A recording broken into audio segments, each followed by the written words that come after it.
በአንድ ሀገር የፖለቲካ ጉዞ ውስጥ እጅግ ወሳኝ የሆነው የታሪክ ምዕራፍ በዲሞክራሲያዊ ምርጫ የስልጣን ሽግግር ማድረግ ነው። ምርጫ የሀገርን ዕጣ ፋንታ የሚወስን የዲሞክራሲ ባህል የዳበረባት ሀገር ለትውልድ ለማውረስ መደላድል የሚፈጥር ሂደት ነው። ዲሞክራሲያዊ ምርጫ በብስለት በእውቀትና በጥበብ ሀገር የሚያጸና የሰለጠኑ ሰዎች መድረክ ነው። ጤና ይስጥልኝ። ይህ ለሰባተኛው ጠቅላላ ምርጫ የሚወዳደሩ የፖለቲካ ፓርቲዎች ማኒፌስቶአቸውን ርዕዮተ ዓለማቸውንና አማራጭ ፖሊሲዎቻቸውን ለሕዝብ እንዲያስተዋውቁ የኢትዮጵያ ብሮድካስቲንግ ኮርፖሬሽን ያዘጋጀው እጅ ከምን መድረክ ነው። የፖለቲካ ፓርቲዎች የነገዋን ኢትዮጵያ በሀሳብ በስለው በፖሊሲ ቀርጸውና ማኒፌስቶ አጽንተው ሀገር ለመምራት ይወዳደራሉ። መራጮች ፈቅደው ድምፃቸውን ለሚሰጧቸው የፖለቲካ ፓርቲዎች ርዕዮተ ዓለምና የፖሊሲ አማራጭ ጥልቅ መረዳት እንዲኖራቸው ይህ የሀሳብ ገበያ ተዘጋጅተዋል። ፓርቲዎች ለዚህ ታሪካዊ ኃላፊነት ምን ያህል ተዘጋጅተዋል? የትኛውን ርዕዮተ ዓለም ምን አይነት የፖሊሲ አማራጭ ይዘው መጥተዋል? ሁሉንም በዚሁ መድረክ ትሰማላችሁ። ዛሬ መድረኩ የኢትዮጵያ ብሔራዊ አንድነት ፓርቲ ነው። የፓርቲው ሊቀመንበር ዘሪሁን ገብረ እግዚአብሔር ለሰባተኛው ጠቅላላ ምርጫ ፓርቲያቸው ያደረገውን ዝግጅትና አጠቃላይ ማኒፌስቶ ያስተዋውቁናል። ተመልካቾቻችን እናንተም ፕሮግራሙን እንድትከታተሉ ተጋብዛችኋል። ጤና ይስጥልኝ። ሰላም። እንኳን ደህና መጡ። እንኳን ደህና ቆያችሁ። የኢትዮጵያ ብሔራዊ አንድነት ፓርቲ 2018 ለሚደረገው አጠቃላይ ሰባተኛው ጠቅላላ ምርጫ ምን አይነት ዝግጅት አድርጓል? ምን አይነት የፖሊሲ ፕሮግራሞች አሉት? ማኒፌስቶአችሁ ምን ገጽታ አለው? የሚለውን ለመራጩ ማህበረሰብ የሚያስተዋውቁበት ዝግጅት ላይ ነው የተገኙ። ወደ ዋናው የምርጫ ዝግጅት ከመግባታችን በፊት ምርጫ ለአንድ ሀገር የዲሞክራሲያዊ ስርዓት ግንባታ ያለውን ዋጋ ፓርቲያችሁ እንዴት ነው የሚረዳው? እንግዲህ እንደሚታወቀው በአንድ ሀገር ምርጫ የተረጋጋ መንግስት እንዲመጣና ልማቱ የተፋጠነ እንዲሆን ከሚያደርጉት አንዱ ምርጫ ነው። ከምርጫ የሚገኝ ስልጣን ነው። ይሄ በሌለበት ሁኔታ የሚመጣ መንግስት የተረጋጋ ሀገር ወይንም የተረጋጋ ኢኮኖሚ ሊፈጥር አይችልም። ስለዚህ ወደድንም ጠላንም ምርጫ ለአንድ ሀገር አስፈላጊ ነው ብለን እናምናለን። ባለፉት 5 ዓመታት ሁለት የምርጫ ዘመናት ነበሩ። 2013 የተደረገው 6ኛው ጠቅላላ ምርጫ፣ አሁን ደግሞ ዛሬ የምንገኘው ለሰባተኛው ጠቅላላ ምርጫ ዋዜማ ላይ ነው። በእነዚህ 5 ዓመታት ውስጥ እርስዎ የሚመሩት ፓርቲ የት ነበር? ስትራቴጂ ግባችን እንግዲህ እንደሚታወቀው አሸንፎስ የመንግስታዊ ስልጣን መያዝ ነው። ሲቀጥል ፓርቲያችን ይህ የተጠቀሰውን ዓመት የቆየበት ምክንያት አባላትን ሲመለመል፣ ስለ ፕሮግራሙ ሲያስተዋውቅ፣ እንደገና ደግሞ የፖለቲካው ፓርቲው የኢኮኖሚ የፖለቲካና የማህበራዊ ጌኑን እየለየ እያወጣ ለአብዛኛው አባላቶቻችን መስጠት ነው፣ ማስተማር ነው፣ መቀስቀስ ነው። ከዛ ሲቀጥል ደግሞ በፌዴራል የፖለቲካ የጋራ ምክር ቤት ላይ በመገኘት በሚያደርጉት የሰላም የጸጥታ ጉዳይ ላይ ደግሞ በመነጋገር የራሱን ስራ ሲያከናውን ቆይቷል። ሲቀጥል የውስጥ ጥንካሬን በሚመለከት ደግሞ በተለያዩ ክልሎች ላይ ያሉ አባሎቻችንን ውስጣዊ ጥንካሬ እንዲኖር እንዲያዳብር በፊት የመለመል ነው። ጌኑን የለየናቸውን የፖለቲካ ማህበራዊና ጌናችንን በመስጠት በዛ ላይ አዌርነስ እየሰጠናቸው ራሳቸውን እንዲያዘጋጁ ሲያደርግ ቆይተዋል ማለት ነው። የፖለቲካ ፓርቲዎች ለምርጫ ብቻ የሚመጡ መሆን እንደሌለባቸው ታሳቢ ይደረጋል። በአንድ ሀገር በዲሞክራሲ ስርዓት ግንባታ ውስጥ ገዢ ሆኖ መንግስት የሆነው ፓርቲ የራሱ ኃላፊነት እንዳለው ሁሉ ተፎካካሪ የሚባሉ የፖለቲካ ፓርቲዎችም በሀገራዊ ጉዳዮች ላይ ወሳኝ የሚባሉ መደበኛ ስራዎች አሏቸው። ሀገር ሰላም እንድትሆን ዲሞክራሲ ሂደት እንደመሆኑ ያንን ሂደት በማቀጣጠል ሂደት ውስጥ የፖለቲካ ፓርቲዎች የራሳቸውን አሻራ ያስቀምጣሉ። እርስዎ የሚመሩት የኢትዮጵያ ብሔራዊ አንድነት ፓርቲ ባለፉት 5 ዓመታት ውስጥ በሀገራዊ ወሳኝ ጉዳዮች ላይ ምን አይነት ተሳትፎ ነበረው? እንደ ፓርቲ ብቻውን የሚሰራው መንግስት አይደለም። ሀሳቦች ከማምጣት በስተቀር የራሱ እንቅስቃሴ ከማድረግ ውጪ አንዳንድ መንግስታዊ እንቅስቃሴዎች ላይ ራስ ተጽዕኖ ሊፈጥር አይችልም። የፈጠረም የለም እስካሁን ድረስ። ሆኖም ቀረም ግን ምንድነው የሚደረገው? በጋራ ምክር ቤታችን አማካኝነት የሚመጡ የሰላም የጸጥታ የተለያዩ ነገሮች ላይ እዛ ላይ የሀሳብ መዋጮ ላይ ተግባር ውስጥ በመግባት የራሱን የፖለቲካ እንቅስቃሴ ሲያደርግ የቆየበት ጊዜ ነው እንጂ አርፎ እጁን አጣጥፎ በቢሮ ደረጃ የተቀመጠ አይደለም። አብዛኛው የፓርቲዎች ስራ ምንድነው? በተለያዩ ክልሎች ላይ የህዝብን ጥያቄ እያነሱ ማንቃትና ማስተማር ነው። ከዛ ውጪ ግን ጠለቅ ብሎ እርምጃ የሚወስድበት መንገድ አይኖርም ማለት ነው። ወደ ዋናው የውይይታችን ጉዳይ ልንመለስ ነው። ሰባተኛው ጠቅላላ ምርጫን በተመለከተ ፓርቲያችሁ ምን አይነት ዝግጅት አድርጓል? እንግዲህ እኛ ፓርቲያችን ሀገር አቀፍ ነው። በሰነድ ከ1100 በላይ እጩዎች አቅርበናል። በሰነድ ሲስተም አይደለም እያልኩ ያለሁት። ቦርዱ በጠየቀን በሰነድ 1000 ምናምን አቅርበናል። ለክልል ወደ 700 አካባቢ አቅርበናል። ለፓርላማ ደግሞ ለሚደረገው ቀሪውን አቅርበናል ማለት ነው። ይህንን እየሰራን የቆየ ነው። እጩዎች ምዝገባ ጥር 1 ተጀምሯል። ቀደም ብለው እርስዎም እንደጠቀሱት የኢትዮጵያ ብሔራዊ ምርጫ ቦርድ ባወጣው የጊዜ ሰሌዳ መሰረት ቅድመ ምርጫ ስራዎች እየተሰሩ ነው።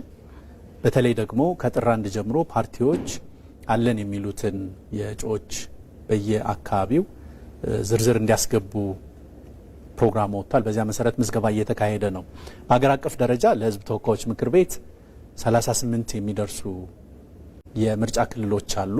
በእነዚህ ውስጥ 547 የሚሆኑ ለምክር ቤት ለመግባት የሚወዳደሩ እጩዎች ይኖራሉ። በክልል በሁሉም ክልሎች 684 የሚደርሱ የምርጫ ክልሎች ናቸው ያሉ።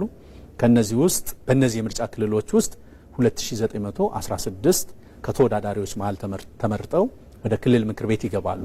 የእናንተ ፓርቲ ሀገር አቀፍ ፓርቲ እንደመሆኑ የትኞቹ አካባቢዎች ላይ ነው የሚወዳደረው?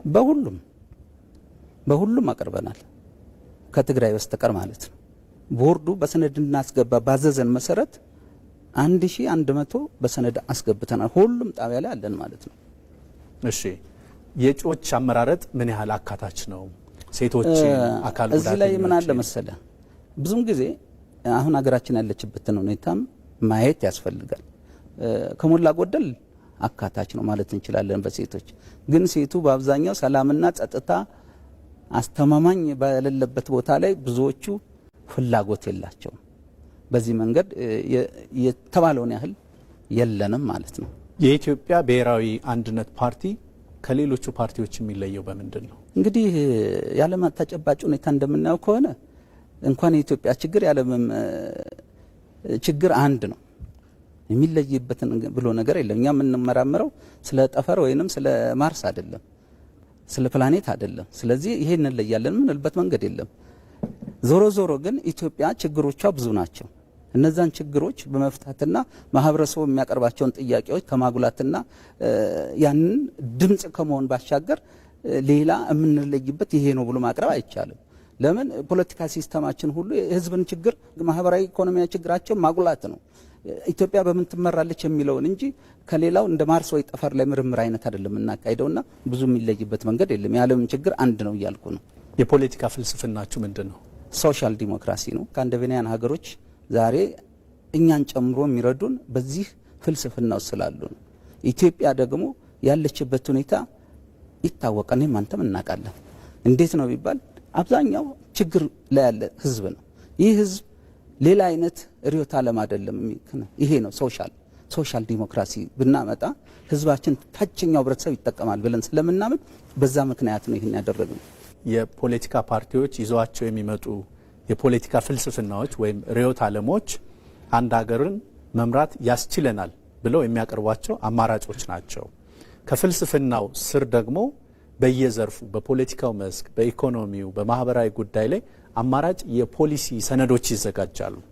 ስለዚህ የእርስዎ ፓርቲ የኢትዮጵያ ብሔራዊ አንድነት ፓርቲ ከሚከተለው የፖለቲካ ፍልስፍና ተነስቶ ምን አይነት የፖሊሲ አማራጮችን ይዞ ለሰባተኛው ጠቅላላ ምርጫ ይመጣል? በጤና በትምህርትና በመሳሰሉት ላይ የምንከተለው የፖለቲካ ስርዓት አለ እንደ ርዕዮተ ዓለማችን። ስለዚህ ይህ ደግሞ ወደፊት የኢትዮጵያ ሕዝብ በነፃ ማግኘት አለበት ብለን እናምናለን።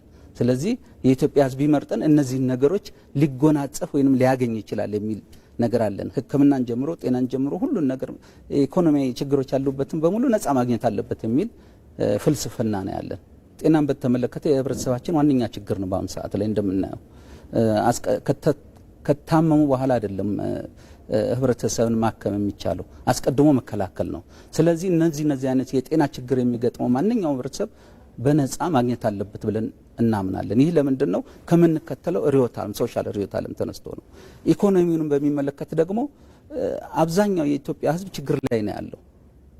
በኢኮኖሚ ችግር ውስጥ ስላለ ይህንን ችግሩን ሊፈታለት የሚችል አይዲዮሎጂ ነው ይዘን የመጣ ነው የሚል እምነት አለን።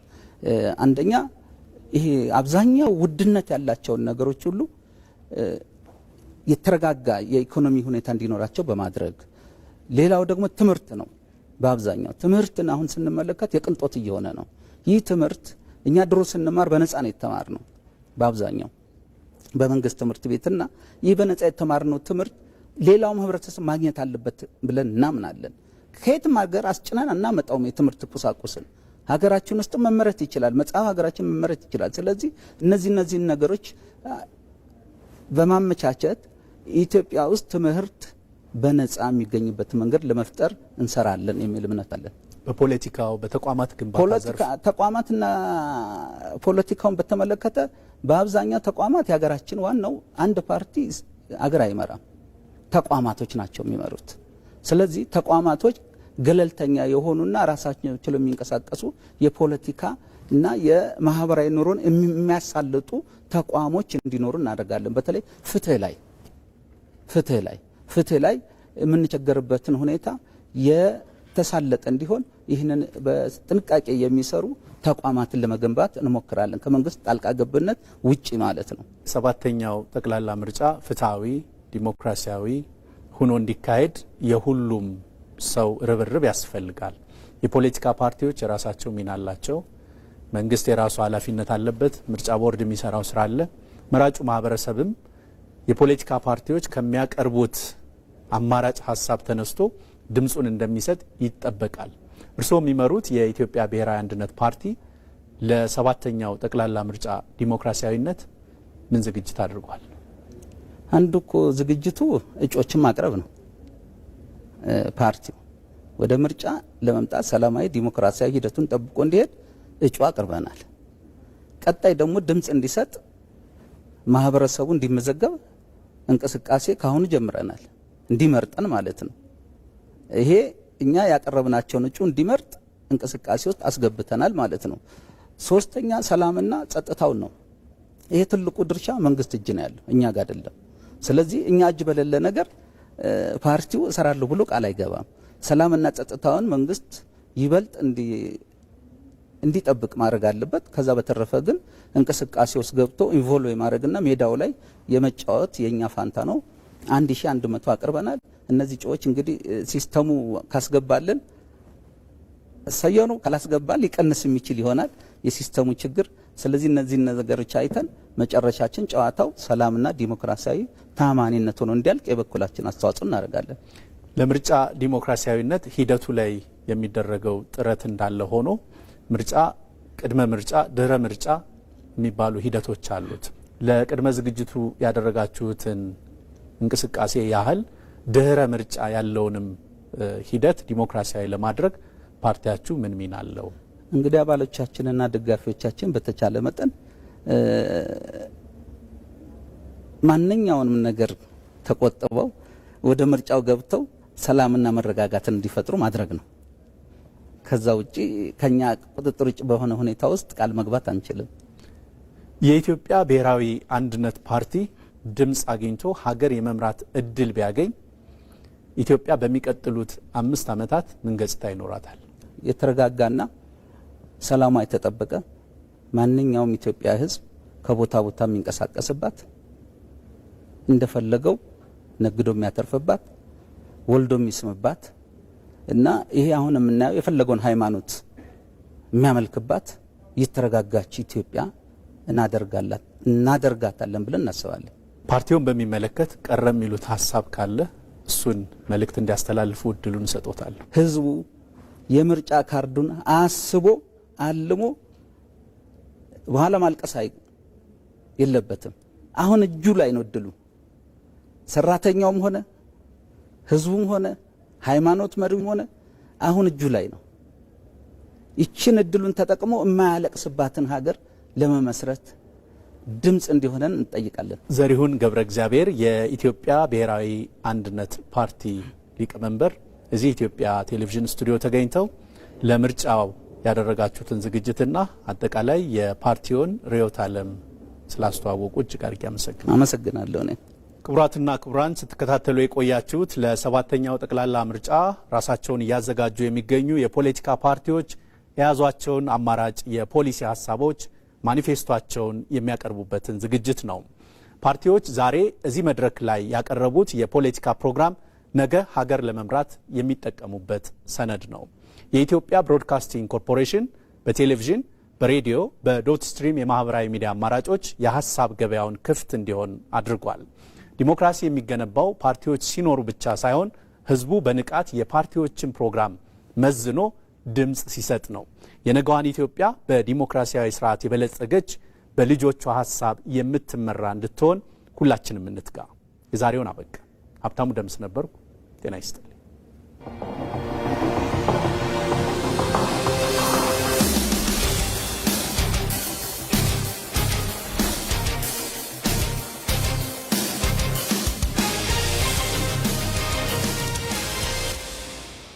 አርማ ፖድካስት የመደመር መንግስት ላይ አንድ የሚገርም አገላለጽ አለ። የመደመር